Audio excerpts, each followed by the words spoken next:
Il y a des jours où tout semble glisser entre les doigts, où la vie s'emballe, les repères s'effacent, et l'on se demande comment rester debout quand tout autour vacille. Mais imagine un état intérieur où rien ne t'arrache à toi-même. Un espace de calme, de force, où tu ne réagis plus, tu choisis. Le monde moderne est une épreuve constante. Stress, relations complexes, incertitudes, pressions invisibles, et pourtant, depuis des millénaires, une philosophie enseigne l'art de rester souverain au milieu du tumulte. Le stoïcisme n'est pas une fuite. C'est une maîtrise active, une manière de transformer chaque défi en terrain de croissance. Marcus Aurelius, Épictète, Sénèque, leur voie traverse le temps pour nous offrir des outils puissants face à nos tempêtes intérieures. Dans cette vidéo, tu vas explorer comment le stoïcisme peut t'aider à naviguer la vie avec plus de clarté, de résilience et de paix intérieure.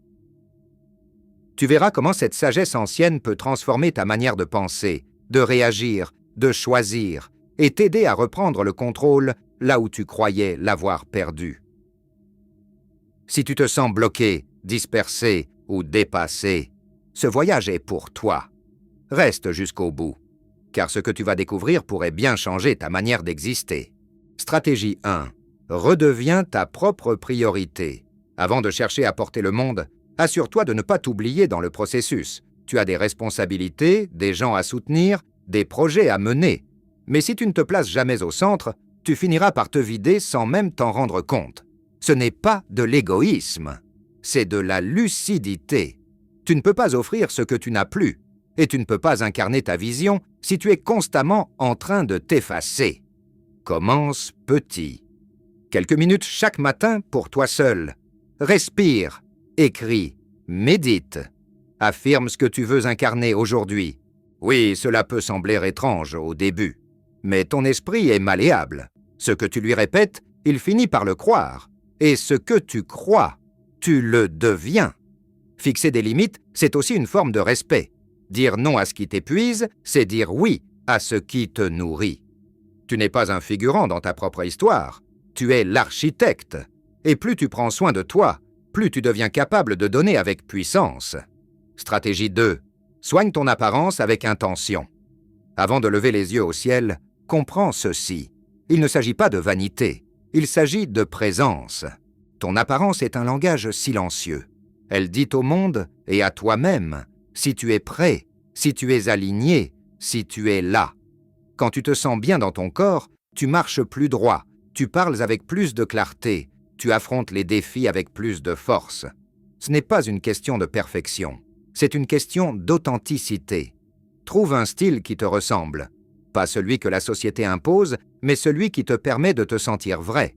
Et n'oublie pas les détails simples. Des vêtements propres, une posture droite, un regard qui assume.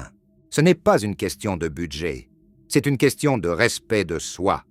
Le stoïcisme nous enseigne à nous concentrer sur ce que nous pouvons contrôler. Et ton apparence en fait partie. Quand ton extérieur reflète ton intérieur, tu renforces ton estime, tu affirmes ta présence, tu dis sans mots « je suis là » et « je suis prêt ». Stratégie 3. Le sourire comme acte de puissance intérieure. Certains jours, le monde semble lourd, et pourtant un simple geste peut tout réorienter. Ton sourire. Ce n'est pas une façade, c'est un signal que tu envoies à ton corps, à ton esprit, au monde. Un sourire, même forcé, déclenche des réactions chimiques qui apaisent, recentrent et renforcent. Tu ne souris pas parce que tout va bien. Tu souris parce que tu choisis comment tu veux traverser ce qui vient. Le stoïcisme ne nie pas les tempêtes. Il t'apprend à marcher droit au milieu d'elles. Et ton sourire devient un outil, un rappel que tu es maître de ton attitude, même quand tu ne contrôles pas les circonstances. Ce geste si discret est contagieux. Il éclaire les visages, adoucit les tensions et parfois transforme une journée entière, pour toi ou pour un autre.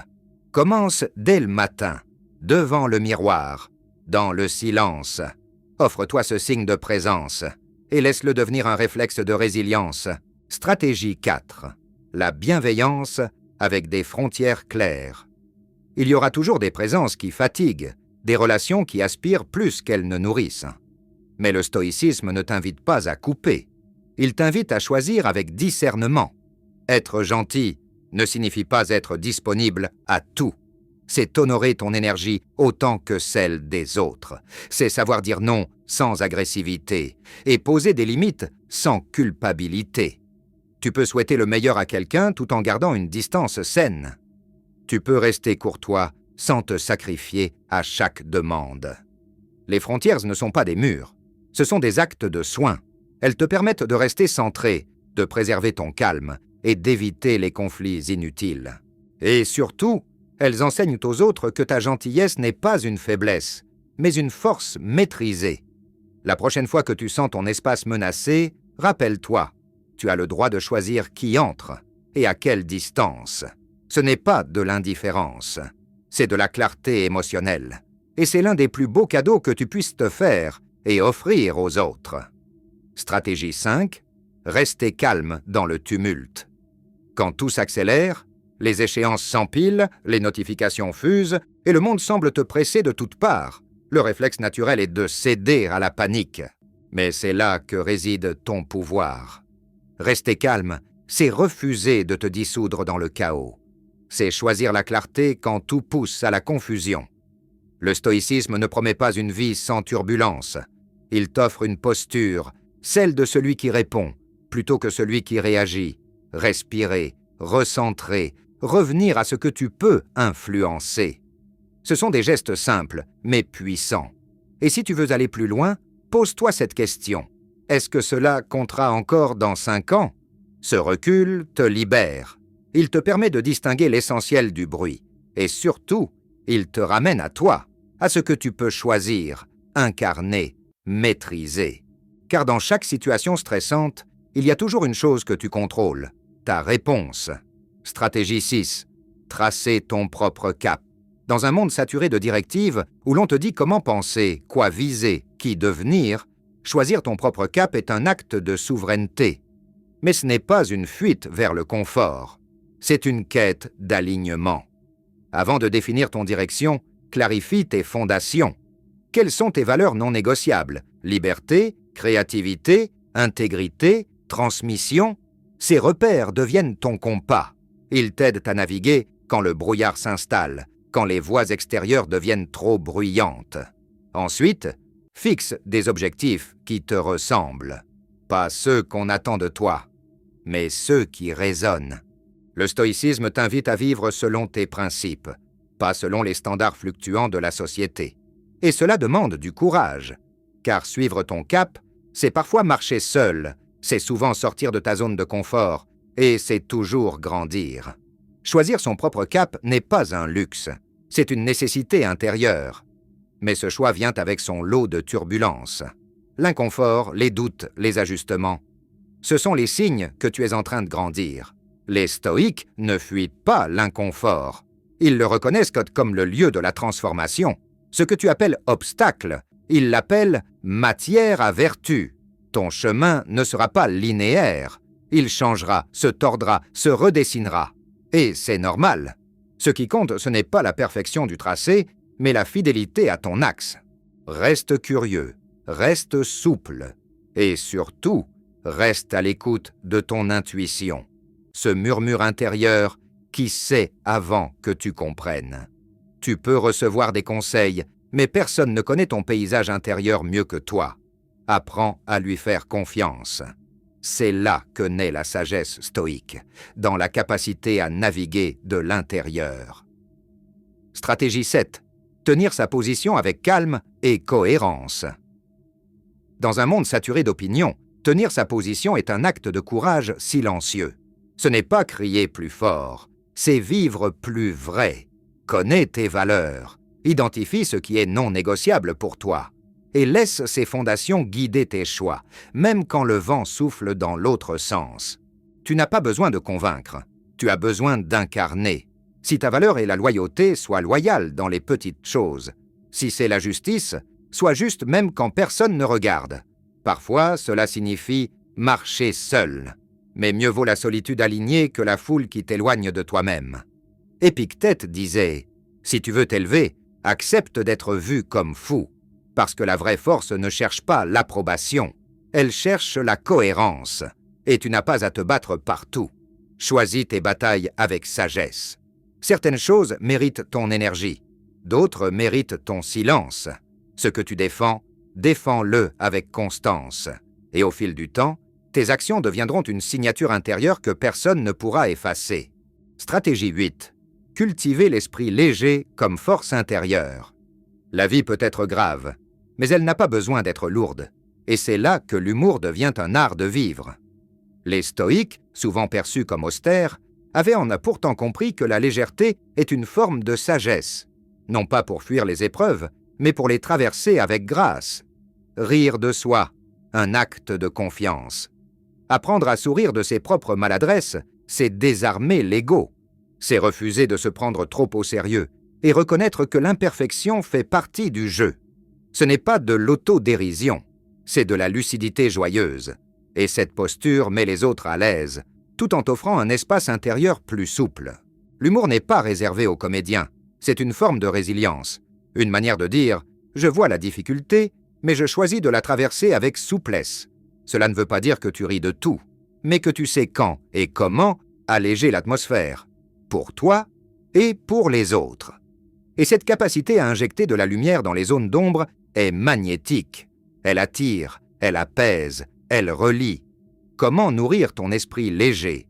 Expose-toi à des styles variés. Écriture, philosophie, humour subtil. Observe les moments où tu peux sourire sans te forcer. Et surtout, ne te prends pas trop au sérieux.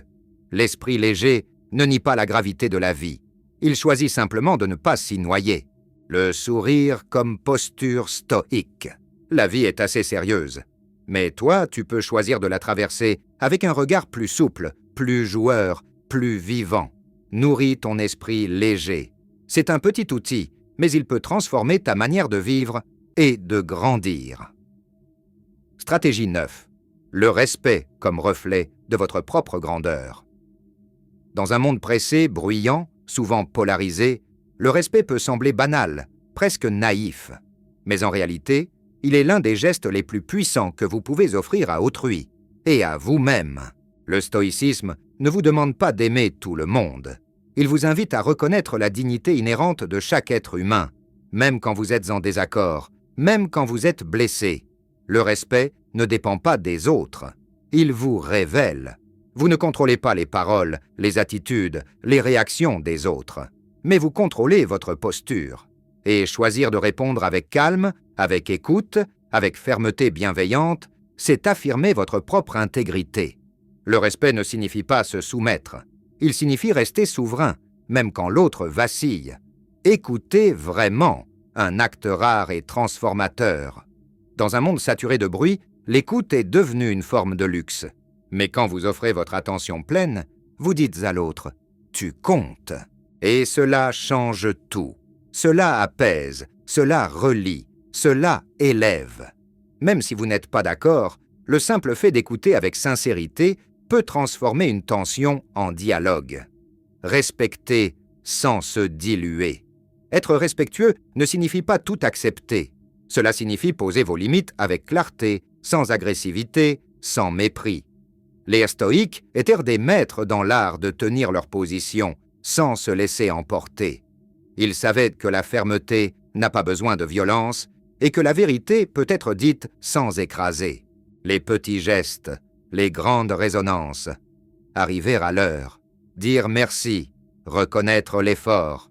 Ces gestes simples sont des semences de respect qui, jour après jour, cultivent des relations plus saines, plus profondes.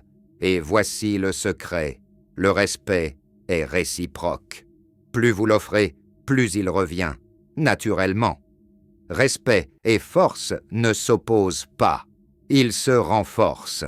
Vous pouvez être doux sans être faible. Vous pouvez être respectueux sans être effacé. Et vous pouvez poser vos limites sans renier votre bienveillance. Le respect, dans sa forme stoïque, est un équilibre entre dignité et discernement.